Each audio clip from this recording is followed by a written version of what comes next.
नमस्कार, welcome to एनिज PG accommodation in Salt Lake West Bengal. আপনারা দেখছেন আমাদের আজকের ভিডিও। তো আমরা অ্যাকোমোডেশনস প্রোভাইড করি in Salt Lake City near to sector 5। তো আমাদের কাছে অনেক পিজি অলমোস্ট অ্যাভেলেবেল আছে ফর গার্লস অ্যান্ড বয়েজ।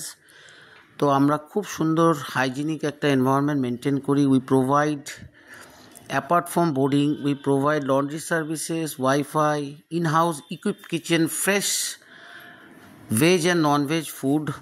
আমাদের ফুড যথেষ্ট ভালো এবং যথেষ্ট সুনাম আছে। তো আপনারা তো দেখছেন, আপনারা যদি কেউ কলকাতায় থাকার জন্য আসেন, সমস্ত স্টুডেন্টদের জন্য বলছি, যারা চাকরি পেয়েছেন, যারা বাইরের স্টেট থেকে আসছেন, তাদের জন্য এই ভিডিও। আপনাদের চিন্তা শেষ। আমাদের কাছ থেকে আপনারা অ্যাকোমোডেশন খুব সঠিক প্রাইসে, কম্পিটিটিভ প্রাইসে আপনারা পেতে পারেন। আমাদের একটা যথেষ্ট সিস্টেম মেনটেন করে আমরা এই বিজনেসটাকে চালিয়ে যাচ্ছি। তো আপনাদের জন্যই আমরা just feel home away from home. আমাদের সঙ্গে আপনারা জুড়ে থাকুন।